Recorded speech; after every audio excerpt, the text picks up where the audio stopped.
Well, good afternoon, everybody. My name is Annette Trimbee. I'm the President and Vice-Chancellor of the University of Winnipeg, and it is my pleasure to moderate this session today on reconciliation in action in the public service. This is a topic near and dear to my heart as a Métis citizen who grew up here in Transcona at a time when I managed to get out of Dodge, get out of the city with 2 degrees and literally no knowledge of treaties and residential schools and very little knowledge of Métis history.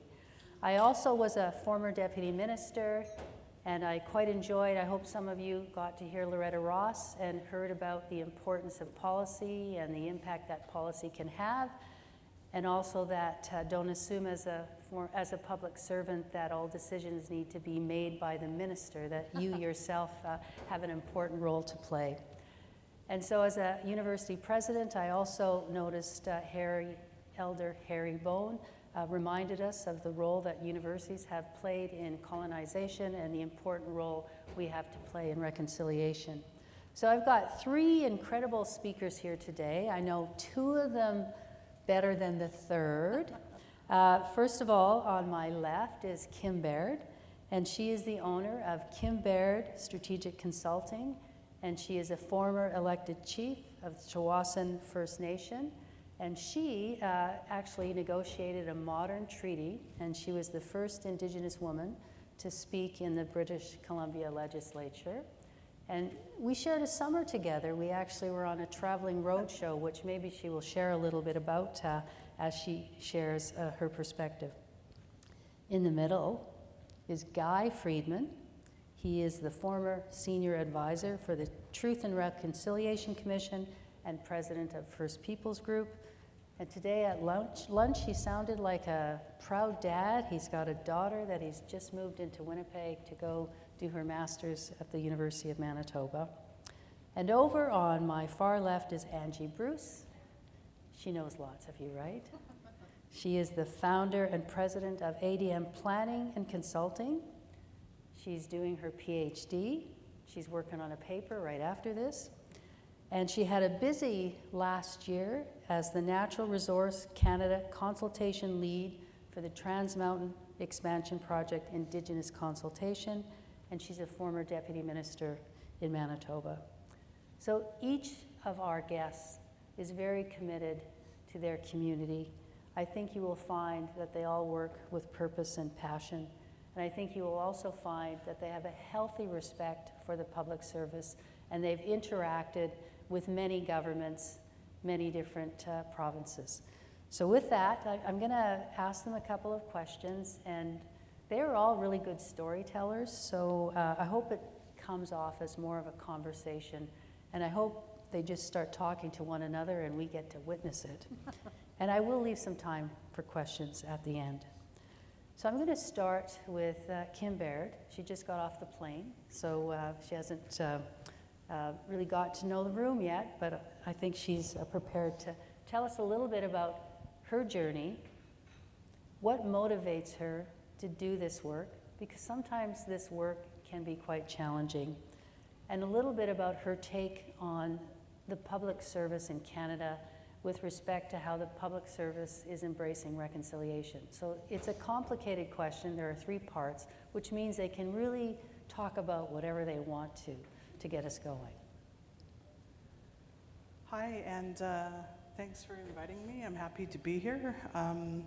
As is my protocol for my community, Tsawwassen, which is south of Vancouver on the west coast, I'd like to acknowledge the territory we're meeting on, and also send greetings on behalf of my community. Once upon a time, I was the chief of my community, and I was elected very young. I was 22 when I was elected on council, and then 28 when I was elected chief. And I negotiated and implemented a modern land claim agreement with self-governance for my community. And what really motivated and drove me to do that work, this was pre-reconciliation language days, but what really motivated me to do that work was finding a path of sustainability for my community, a path where we could have an economy, a path where we could shrink the gap in socioeconomic conditions, And while I was in my leadership journey, I learned about the frightful gaps in socioeconomic conditions, in legal rights and political rights, in the inability under the Indian Act governance system to make basic decisions for ourselves, all those things. And it was through trying to change that for my community, I learned a lot about the topic of reconciliation. And in our case, we negotiated a modern land claim agreement with self-governance, and it's a controversial model. But we celebrated our 10-year anniversary of the effective day not so long ago, and I think we now have a chance to look at how it's working, what are the pros and the cons of it. What I can say is we're able to invest close to $100 million of our own money into infrastructure since the effective day, because we now are able to build an economy and raise revenues. So those resources are making a difference in not only in our sort of physical infrastructure, but some of our social infrastructure as well. So I think it's, again, while it's a controversial model, it's something to look to.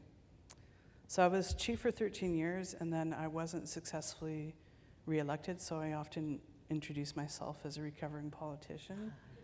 I've been consulting for about 6 years now, and have worked with government, industry, and First Nations on pretty much a range of issues, but First Nation developmental work is probably my favorite.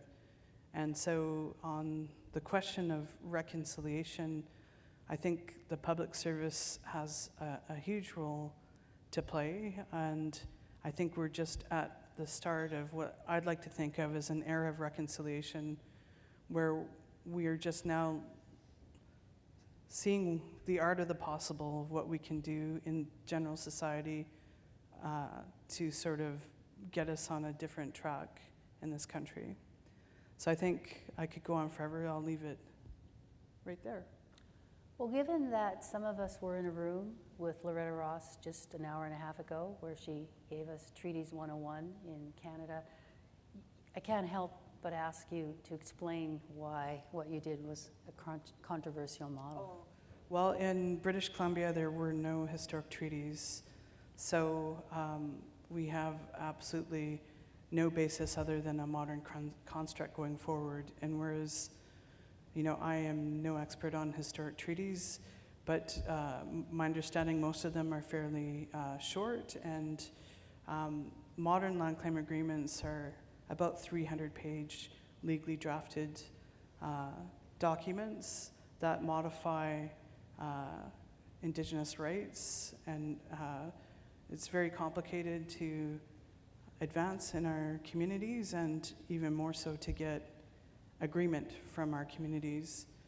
In my case, I had 94% of the members of our community participate in the vote, which is the thing I'm most proud of, and 70% voted in favor of the agreement. But it really is a modern take on building and forging a new relationship and new path with the government. I'll just end by saying that in BC, there was one treaty before ours by the Niska, another modern land claim agreement, and their lawyer often said that governments view, or First Nations viewed treaties as marriages, very solid, solemn relationships, and that governments viewed them as divorces. Mm-hmm. So I kind of think there was some truth to that, but I like to think that's changing now. All right, thanks, Kim. So over to you, Guy. Sure. It's my name that I received through Ojibwe ceremony. I'm the furthest thing from an Ojibwe. In fact, I'm 700 kilometers south of my hometown of Flin Flon, Manitoba. And I'm a fifth generation, I would say half-breed, but don't cringe. You can say Métis if you like. I have two questions for you before I begin. How many people in this room have taken Indigenous awareness training? It's really good. How many people, I guess 3 questions. How many people in this room are parents? Quite a few of you. How many people in this room are grandparents? Right. So as Annette said, my daughter's somewhere in the city driving around in a Honda Civic, so be careful, she doesn't know the city very well. Her namesake, one of her namesakes is Alexander Landry from a script taker from Batoche, Duck Lake area. Another is Louise Freedman, my mother, who, when she was little, couldn't drink at a water fountain in the pond because it said whites only. And her granddaughter, her poster as a role model in Ottawa, where she grew up and where I live, proud to be Métis with 2 other students, is over all the water fountains. And so I echo Kim's comment about an era of reconciliation. We're seeing a complete change, and it's thanks to all the hard work of everybody in this room and also the Indigenous community. I'm a former public servant of over 20 years in the province of Manitoba, and also with the federal government. Started here when I was young, 21 years old, as an executive assistant to a Manitoba cabinet minister in Howard Pawley's administration. How many people remember the NDP? This is not a paid political statement, by the way. I'm wearing 2 things on my waist. One of them is a medicine bag, and the other is a sash from 1812, and this is the homeland of the Métis Nation, in addition to being Treaty 1 territory. But in my medicine bag are items that I used on a cancer journey. 6 years ago, I was diagnosed with stage 4 cancer, and I decided a couple of things. One, I wanted to live for my kids, and I think I got a bit more work to do.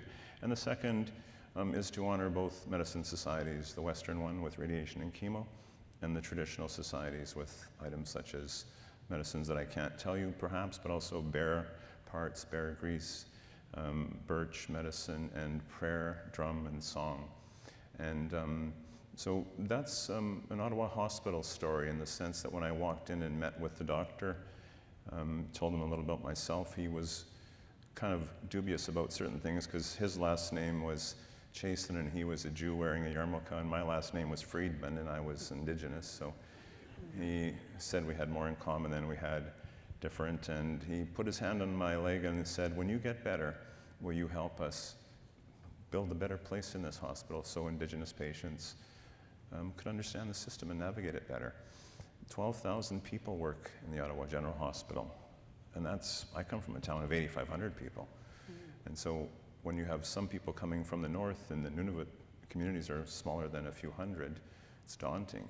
And so that was a call to action that the board and the leadership and the doctors of the university and in Ottawa took under advisement, and they built a beautiful medical place for First Nations, Métis, and Inuit.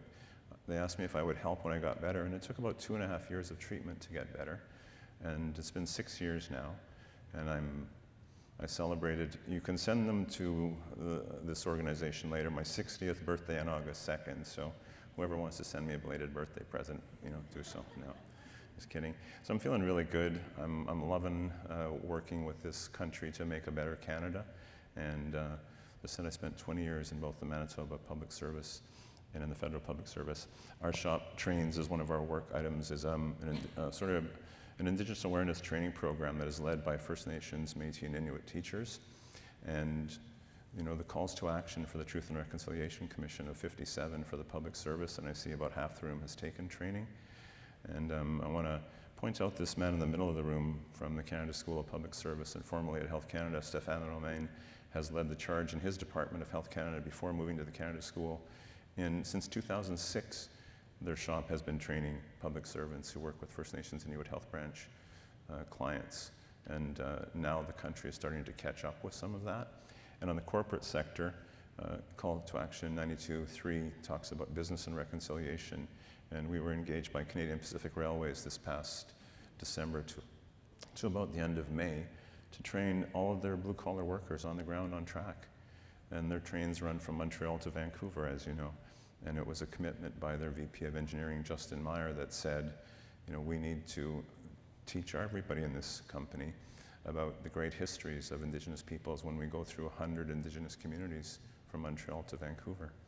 And that's what this country to me is all about. How can we rebuild that in these small ways? So for those of you that didn't take Indigenous awareness training, and if you're flying back somewhere, watch the Grizzlies on Air Canada. If you want to get a little bit of Indigenous awareness training, read a book, right? Talk to one of us. And there's all kinds of different elements of reconciliation. My cancer story is my story. Other people's friendship stories are different, and it's not going to look alike. It's going to look like a snowflake. Every one of them is going to be a little bit different, and how we move that forward is important to me. So, over to you. Angie. My turn. Wow. So I'm very, very honored to be here today. Actually, when Annette called me, I was very excited because, of course, it's almost coming back home in some ways because there were so many public servants here from the province of Manitoba that I know or that I got to know throughout my time there. And so this is also my home community. This is where I'm from. So my community is St. Laurent, Manitoba, about an hour north up number 6 highway. So I'm a Métis woman. I do a lot of work here in Manitoba with Treaty 1 actually nations, so a lot of the First Nations, as well as the Métis organizations. But one of the best things I think that has happened to me is that when I started out my career, I actually was able to, I was approached to actually move to Ottawa and work with the Aboriginal Healing Foundation. So the Aboriginal Healing Foundation, I don't know if anybody still remembers, is really the first organization that was set up to work with residential school survivors. So it was a $350 million contribution towards the healing when the apology came from the federal government. And so I had the amazing opportunity when I was quite young to be pulled into that organization and learn a really different way of how we as public or civil servants, as we can say, because it was kind of an arm's length organization, could work with Indigenous communities. How can we come together? So I had this amazing opportunity working with George Erasmus. Phil Fontaine was there, Guy was there too. He came and worked with us, supported us through that process. But what I learned is that communities knew what they wanted, knew what they needed to do, and that I really needed to, my role was really looking at how I could look at the policies within the organizations, the Treasury Board policies and constraints that I had to work within, and how I could maneuver that with the communities so that we could come together with the best possible outcome that we could have around the healing process for them. It also, I think, gave me a wonderful opportunity to meet residential school survivors from across Canada, hear their stories, and I was a really key Guy actually worked with me on this in terms of developing the first, I think it was, educational program and kit around for schools on residential school survivors and those stories. We also did worked with the Library and Archives Canada and developed the first traveling exhibition on residential schools and what that looked like and what that meant. And of course, that led me to the Truth and Reconciliation Commission. So I was really had the opportunity to support all of the national events, the Western national events with now Senator Sinclair and the commissioners at the time, and traveled across Western Canada working in the background with survivors, with communities, with the churches, with educational institutions, with the public service at the time to really pull that together. And what came out of that was extraordinary. I think it was a shift, a transformation really in what society viewed the relationship between Indigenous people in Canada and what that meant for us.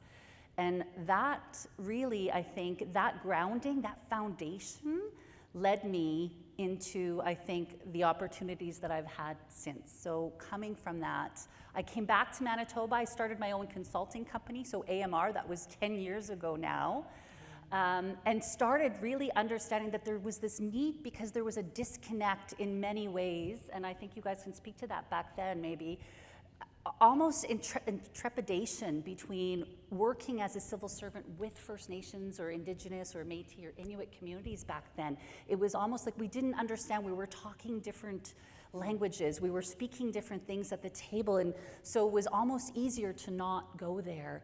And how could we do that? So I really started working with different levels of government, creating that bridge and allowing that conversation to start to happen, which led me then to the province of Manitoba and working with the province of Manitoba within, at the time, their Department of Families, and then I became the Deputy Minister of Indigenous and Northern Relations and Municipal Relations. So it was a really interesting time frame. I think that my story really, and why I kind of tell you how I got there, is that many people in civil service right now across, so I've done work now at the federal level, are asking those questions. what does reconciliation actually mean for me? What does that mean for the policy decisions that are coming down? And how do we actually engage in that conversation? And how do we step into that fear? Because a lot of it is actually fear-based, because we're looking at a transition potentially of what I see it as is a balancing of power, a power dynamic shift at the table, as you know, we heard some of the stories in terms of not being able to drink at the water fountain. We're not being able to leave the reserve without permission. We're seeing that transition now to Indigenous people, First Nations and Métis and Inuit saying, no, this is our resources. We didn't give that up, or we agreed to share that in a relationship and what that might mean. And so I think really that shift at the table is causing a lot of people to have questions and have these, and want to, and I think people really want to engage, so I think we've come a long way in that process. And I'm really excited because I see this really as we're a large ecosystem. How do I explain this now? So we're really interrelated, we're intertwined as Indigenous people and as as Canadians, as provincial employees and as federal employees, as municipal employees. When I look at that, we are all intertwined in this complex jurisdictional joint relationship that actually impacts everything that we do. It impacts health, it impacts social services, it impacts the economy, it impacts our natural resources. So the importance of this, and I think we're seeing that transition, we're seeing that movement towards that understanding. And I think the training and that base that we're seeing, that foundational base that is being brought today is really supporting how we move forward. But you're right, the question now leads to how do we ensure that that ecosystem is healthy? That ecosystem, at every part of that, we feed off of one another. So if there's one piece that isn't, how do we relate to that when it looks at the economy, when we look at all of those different pieces that come together? And so I think that we as civil servants have a really big part to play, and as Canadians, and as Indigenous people ourselves have such a big part to play in coming together to do that. And so I'm excited to be here today and hopefully have some more dialogue around that. So thank you. Well, thank you, Angie. It's interesting, you all talked about being in an era of reconciliation, and I spent last week with a group from 31 colleges and universities talking about our role in reconciliation and where we were. And it's funny how at all these conferences, people wind up talking about language and how much they hate the word reconciliation. But the bottom line is things are changing. Whether you think they're changing fast or they're changing slow, kind of depends on where you're sitting. But one of the questions I often get asked at my university is, when will we know we are there? So what would success look like? What is your vision for the future? And I'm going to start with Guy. So it's like learning, it's like, who speaks French in this room? Qui parle français ici? Who's taking French training, right? I mean, if you have to look for a word to try and speak another language, you haven't learned it yet. So naturally, when we stop talking about reconciliation, we're going to be finished on reconciliation. So that is an ongoing process, as is brushing up on my French. Je suis une étudiante moi-même en français qui peut parler français. But I want to talk two things quickly about Angie's statement about the different paradigms, if you will. And I forgot to mention the difference in my cancer treatment. On the Indigenous side, it was pipe, prayer, song, birch medicine, and bear medicine in a loving, caring, hopeful way. On the Western side, it was radiation and chemo, any kind of hardcore drug, and if I needed it, surgery. So war and love. And together, you see someone who's 60 years old and has battled stage 4 cancer. Lucky to get through that, to talk about it, to bring those two powerful medicine societies, the Western society and the Indigenous society. And if you can accept that, we can achieve reconciliation. The second big thing is you need to think of survivors as 6, 7, and 8-year-olds and not 60, 70, and 80-year-olds. As the TRC, when I was their senior advisor, I said, we're gonna have to understand that these were brave children.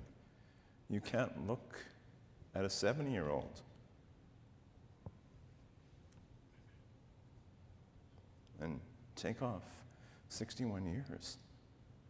You know, that's what you have to understand. You need to have more compassion in your heart, because the biggest pathology behind any First Nations, Métis, or Inuit person is the residential school legacy and its intergenerational effects.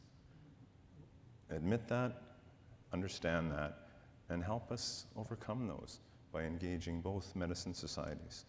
Because that's the old two-roll wampum story of the Mohawk and the Haudenosaunee, and it's a beautiful story, as is the dish with one spoon, as are all the treaties. And so, as Harry Bone just said, agoito, and it's your relationships and understanding, take what's good from this one, take what's good from that one, leave behind what you don't understand or learn more about it, and we're well on our way to building a better country. Because it's way different than it was when I was a little boy in Flin Flon, and way different than when I was around the streets here when I was 21. You know, it's I would say 8 out of 10 Canadians are on our side. And it's being led, quite frankly, by the new Canadians who are coming here and saying, because they're learning about this history in school, they see it on their passport. It's part of their question when they become a Canadian citizen. And they understand.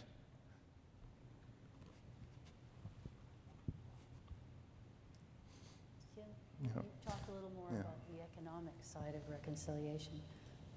Yeah, I think success, there'll be a number of things that will show success in my view.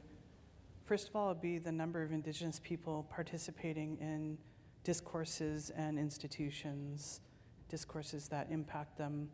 I think about all the public policy decisions that are made on behalf of Indigenous people, very little Indigenous input. Hopefully in the future that will change. See at least 42 Indigenous candidates, potential candidates for the upcoming federal election. That shows an appetite for Indigenous people wanting to participate in Canadian institutions.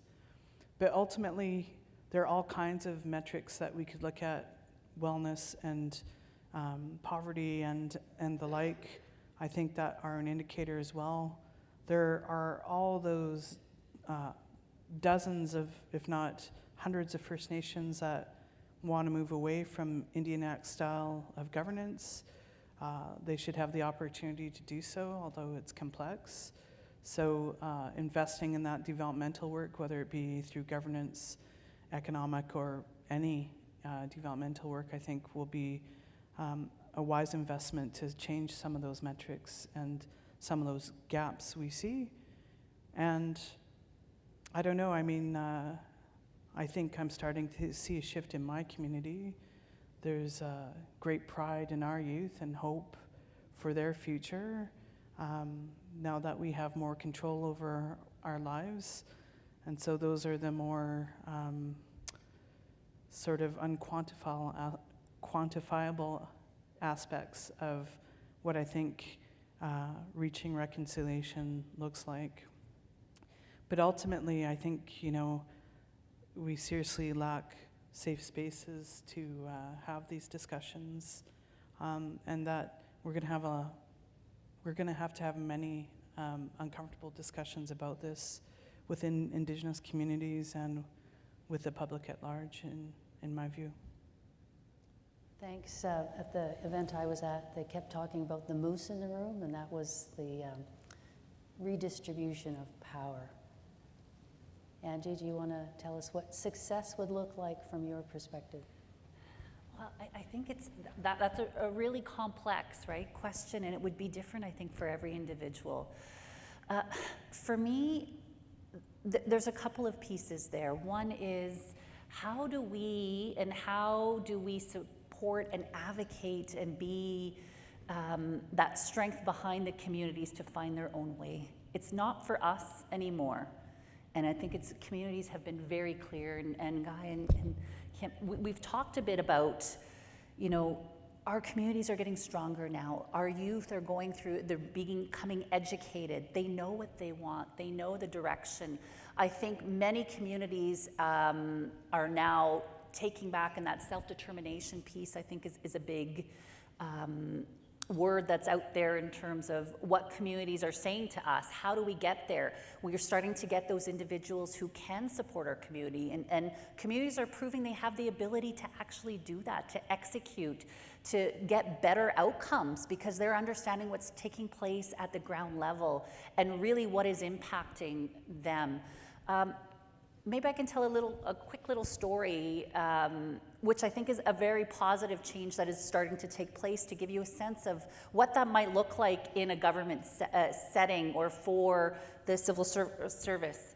So when I was a deputy minister, one of the pieces, and the First Nations community came to the department and basically said, our names aren't on any highway signs here in Manitoba. There isn't a policy, or there isn't something that actually allows for that to happen. And for us, we want to be recognized. So for them, what they wanted was the same recognition as any municipality, so that people knew they were there, that people knew how to get to their community. And so when we started digging into it, there was a long-standing old policy that here in the province, there wasn't any recognition because First Nations were the jurisdiction of the federal government and not the jurisdiction of the provincial government. And so that conversation in terms of, oh my God, we have this old standing policy, now somebody has to have the courage to stand up and start talking about how do we change that policy, because does that work today? And no, it doesn't work today. And so we went through discussions with MI and the transportation group and all of that to really have that dialogue and questions, do we put the traditional name? Do we put the name that is in the INAC at the time? And how does that look like? So these dialogues started happening with community. So bringing community, co-development, I think, is a big piece. How do we come to the table and not just make our own decisions of what we think is best is a big piece of that for many communities. How do we have a say in how you're going to recognize our community? And I think, if I'm not mistaken, the provincial government actually announced maybe 6 or 7, 8 months ago, I'm not quite sure the timing now, that they were. So they're undertaking to do this, where they're actually going to put First Nations name, change all the highway signs on highway number 1, add in some of the First Nations communities that are along that route to bring that recognition forward. So that to me is starting to look at that. But what does that mean in the future, and how have we gotten there? When that dialogue is happening consistently, that we are actually that First Nations and Inuit and Métis people are at the table where the policy and where programs or services or the decisions impact them, that they actually are leading the way, that we're there supporting, looking how we work with them and really moving that forward. Personally, it also means from an individual and from you as an individual Canadian are understand the history. For me, it means that my children grow up understanding the history, and not just what's in the history books, but the history between the relationship, the history of our Indigenous people, the history of what created Canada and brought us to where we are today, and the different cultures that make us who we are, including, of course, the Indigenous culture and what that means. So I think those are two of the big pieces that I would say.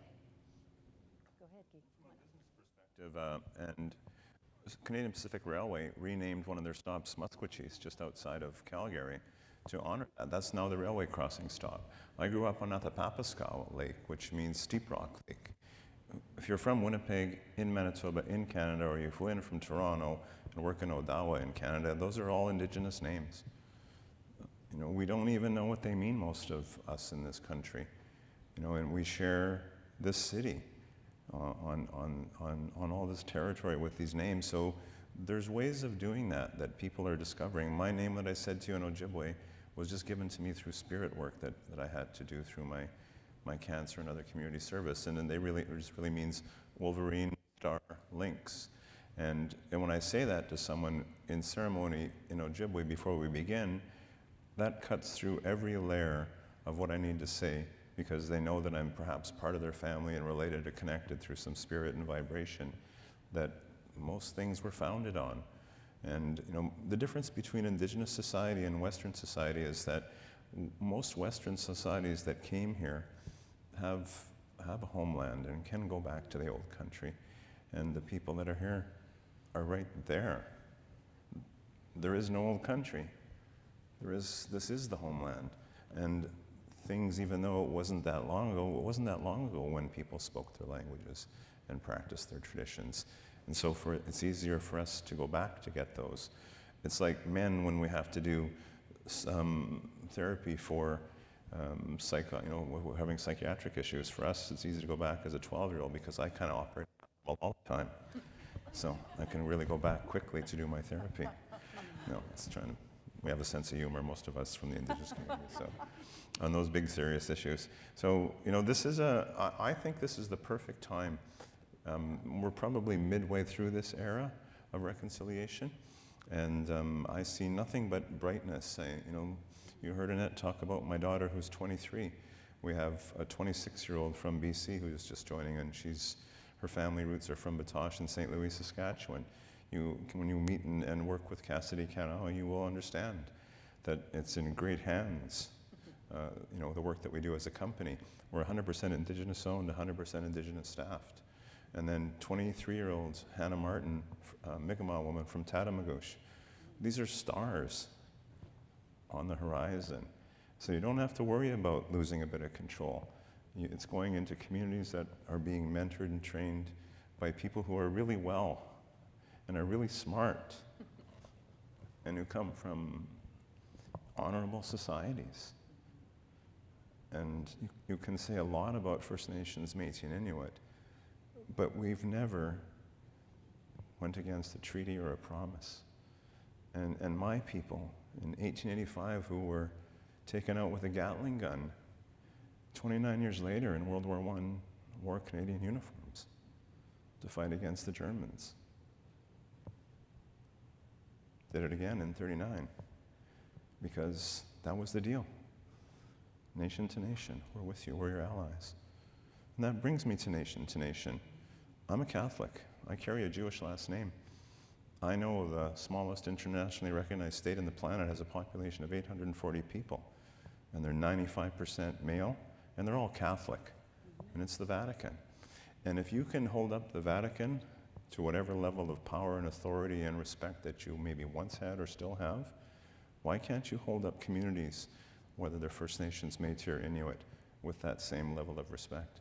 Because those are the same nations. And we pray to a similar creator, maybe with a different name. I'm going to ask you one last question before I open it to the floor. So you've said most Canadians are in favor of reconciliation, and I like to think of this bell curve. And often we spend time talking to people at a particular side of the bell curve that agree with us and want to move forward the way we want to move forward. But we need to work with the people in the middle. So what advice, and we'll do this kind of rapid fire, maybe I'll start with Angie, go to Kim and go to Guy. Do you have for the people in this room, recognizing there are a lot of Manitoba public servants, there are some federal public servants, and a few people from the Maritimes, and obviously you can see from the crowd, people are at different stages in their careers. So over to you, Angie. Wow, okay, advice. Well, how about more of a challenge? How's that? I think we're beyond advice. I think that we saw there's a lot of people in this room who have started taking the awareness training of some kind. I know the blanket exercise is big here in Manitoba. Kairos, the blanket piece, I don't know if you know it. There's multiple ways to access information now and to, I think, engage in that understanding. And Guy named a few in terms of read a book, watch a movie, and one that is, specific to, that has an Indigenous theme of some kind. I think we're beyond that though now, and I think that that's where we're in that era now. We have the Inquiry on Missing and Murdered Indigenous Women. We've got recommendations. We have recommendations from the Truth and Reconciliation Commission. We go back to the Royal Commission on Aboriginal Peoples. We know that we need to change that dynamic and that relationship between Indigenous people and the Crown. And we represent the Crown. As the civil servants, we are the Crown. We represent, we have to be honorable, we need to act with honor, and we need to come to the table. But beyond that, we're Canadians and we're intertwined. And as everybody flourishes, if every parts of that ecosystem is flourishing, everybody flourishes. So I think the challenge is really to look at how you as an individual what can you do in your everyday life? What can you do to take those steps, to become more educated, to support Indigenous people? Looking even at staffing, depending on what level you're at. So for me, one of the most important reasons, so I just did, I was just having a conversation with somebody. I've just finished leading the consultation for the federal government on the Trans Mountain Pipeline expansion. So I always get the question as to why? What made you do that? Why I personally do it is because I know, and I know the team that's there, that if I am not there as an Indigenous woman with the understandings that I have, that whatever gets said at the table might not be translated properly, there might be misunderstandings, and it might not come back to the level that it needs to. So I am very adamant when I go and represent, and I'm representing the Crown at the table, I'm there though to come with the best outcomes for those communities. So keeping that in mind, how can we work within our policies, our decisions? What are we able to change at our level? What can we bring that is different? What kinds of questions can we ask, like that sign policy? Can we question old policies, legislations, those different areas that we have control over? Can we bring it to the attention of people with decision-making power? It is not all on the minister. It is not all on the government of the day. There are things that are in your control that you have the ability to do. Creating that relationship, that connection, that was one of the biggest pieces for me. How do you engage in a personal, respectful way with Indigenous people within your communities? Do I know who's doing the work? If I'm in child welfare, do I know the people who are doing that work in communities? Because they impact me and I impact them. And that conversation, that relationship becomes so key to us moving forward. So I think there's so many ways that you can actually make a difference, and I really challenge you to take that on individually at the level that you're at now and push up with different ideas and considerations on what that might look like. Thank you. It's a complex issue, I think, because of the history of Indigenous relations in Canada and a long list of broken promises to many First Nations. So I think both political representatives of government and the public service have a role in restoring confidence in the public service and to share information with Indigenous people about the public service, because it is a complicated structure often, whether it's provincially or federally, to navigate, and I think there's a lot that can be done. There's so many creative things happening nationally, but I guess the biggest challenge I think I've seen is the public service never generally is rewarded for taking risks and being creative. So finding a way to take those risks and to be creative is important. And it ultimately comes down to supporting Indigenous voices being heard by those in power, putting Indigenous voices in power, building capacity in communities, and that can happen in so many different ways. There are so many opportunities, and if you're not in a position that can help advance these things, then another bit of advice people often give is then get out of the way to help some of these issues become resolved more speedily than they have in the past. I think that it's a very exciting time for those that are able to find a space to be able to take risk and to challenge themselves to look at different outcomes. But I think, you know, if there is one top thing that I think is most urgent from my perspective, it would be stopping the removal of children that's still happening at alarming rates nationally, Indigenous children from their homes. And that's complicated. That means a whole bunch of investment in wellness and supports for preventing child removal and that kind of thing. And I personally think that until we stop the same discourse that residential schools perpetuated in breaking down our families and ultimately breaking down our communities, we really have a challenge to overcome from that regard. But I'm still excited and hopeful about the progress that is happening, and I can't help but think will continue to happen. I don't live in Manitoba anymore, so I'm going to stick my neck out here and hope that someone cuts it off before I finish speaking. People say, what can I do about reconciliation? And you heard me say I was a Catholic. You know which hand to take the host in if you're a Catholic. You know what your priest or parish person looks like. When you're taking your host, maybe just have a private conversation. Just say, you know, we maybe would like to send a signal to the Pope through the bishop to apologize for residential schools. Because my church has never apologized. Ever apologized. And the tenet that I was forgive me, Father, for I have sinned. And so that's one way. The second way, you guys all vote. You voted in a municipal election, federal election, and provincial election. I got nothing to complain about, or as Willie Nelson would say, I don't have too much to bitch about. Manitoba or Ontario. My taxes, yeah, they're taxes. Potholes, yeah, they're potholes. Healthcare, lots of lineups. Get your Service Ontario lineup to get your license renewed, lots of problems. But what about if you just said to every candidate that came to your door, regardless if they were Green, NDP, Conservative, Liberal, the biggest thing I care about is Indigenous peoples and Indigenous issues. That's all you got to say. I dare you to try that for the next few years. That'd be a big deal. Because that's going to get on the radar. I'll echo with those comments about positions of power and what Angie said about everything coming together in a relationship-based piece.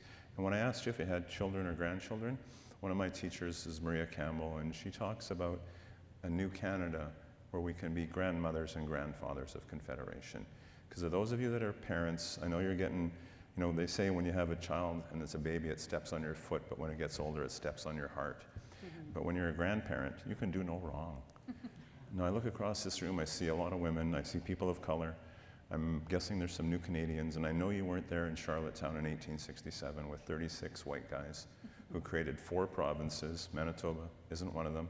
Saskatchewan wasn't one of them. They were add-ons. Alberta wasn't one of them. BC wasn't one of them. Nunavut wasn't one of them. That's not a confederation. That's a sequel, right? And you weren't at those tables. There was no Mothers of Confederation. So let's get down to work. Let's have young people at the next Canada that we make. Let's have Black people. Let's have Syrians. Let's have Indigenous people. Let's have women.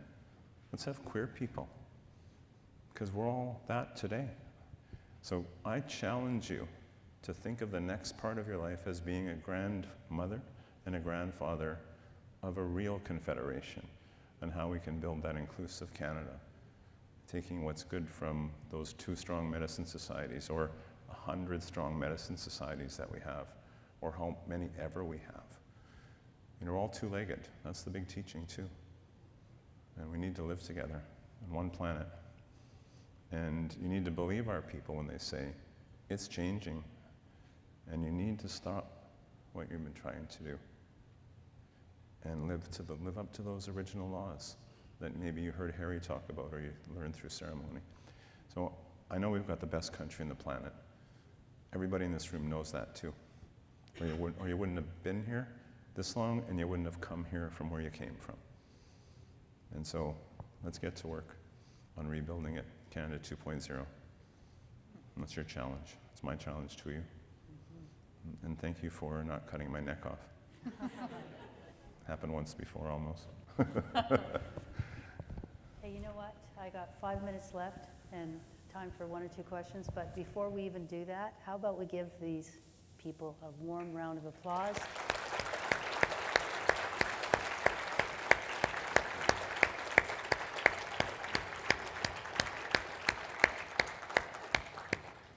They've been at it for a long time. They are 3 of the most cheerful, optimistic people I've ever had the opportunity to have a conversation with. So with that, I'm going to open the floor. If anybody's got any particular questions. If you don't, I'm going to just say to the panel members, well, I don't know, if you don't have questions, I'm going to let them ask one another questions. Please have a question. Yes. We're so excited. Hi there, my name's Crystal Dumas. I work with Indigenous and Northern Relations out of our Dauphin office in province of Manitoba. My question is actually with regards to the first panelist, sorry I didn't catch your name. When you spoke about some of the work that you did and it might have been controversial, here in Manitoba we have the number treaties. Would you, in your experience, say that maybe a modern framework to reconciliation may be the transformative approach in moving forward, rather than some of the arguably outdated language that's in our current treaties? Wow. Well, so it's the spirit and intent of, I think, historic treaties, from what I understand, that are important, and there's a sacred intent there that hasn't been lived up to. And I'm going to get my head ripped off soon, because I'm not from a historic treaty, but this is, what I've heard over time. I do think, though, in some are looking at whether it be self-governance discussions or other reconciliation agreements with Government of Canada, on a potential path forward with objectives set out and that kind of thing. We see all kinds of different approaches happening in BC, whether it's from approaches on land use planning, whether it's First Nations Health Authority, which has aggregated the provision of Indigenous health services through an Indigenous-led organization, whether it be full meal deals, like I call the treaties, whether it be impact benefit agreements from industry that kind of people say rent certainty from Indigenous people. There's a whole way forward, but I think the most important thing is to co-create that way forward, allow Indigenous people and governments to sort of create the roadmap that they want to follow. And I think, ultimately, I don't think there's a wrong answer, because all communities are so different, but I do think that there are lessons we can learn from other communities that have done some of this work. And there are things that we know that economic outcomes are related to good decision-making processes. And so there are certain things we know that we can support for Indigenous communities to work on that will yield good results, I think. And my name's Kim. I just want to add that 2020 is the 150th anniversary of Manitoba's entry into Confederation, where Louis Riel may be eventually realized as Manitoba's first premier and father of Confederation. But there's also 1.4 million acres in play, based on the Supreme Court decision that it took 130 years for Métis families to get the land that was promised to them when this province became a province. And that will include overarching territory of all the First Nations that are on the treaty that you mentioned and beyond that 1.4 million acres. And it includes everything that goes across Highway 1, every train track, every road. It's economic. It's going to be, if you negotiate this in the way that Kim spoke of and the way that her nation did, it will be prosperity for a lot of people. It won't be the negative stuff.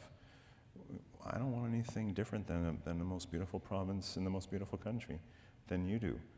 Whether you're Ukrainian from Dauphin to be stereotypical, or whether you're First Nations or Métis from the Opaskwayak Cree Nation. We all want the same for, again, our children and our grandchildren. And you can't, as the Maoris say, have a grandchild. Whatever your grandchild's blood is, whatever your blood is, whatever your kid's blood is, you love them as your children and your grandchildren. So there's no bad news here. I mean, I thought I was optimistic. She's so jacked up and smiley and happy optimistic. and Kim's done such great things in a tough province. You can't stop what's been started in this country. And that's a Bryan Adams song. That's all I got to say about that. Good night, everybody. You got anything else to add to that? You know, the only, you do? Oh, I was just saying I don't think we should let Bryan Adams have the last word. No, I want no, we Angie don't Bruce want. to sing the last word. Oh, okay. Well, all I was going to add to that is that we're actually seeing the courts now come out and push us.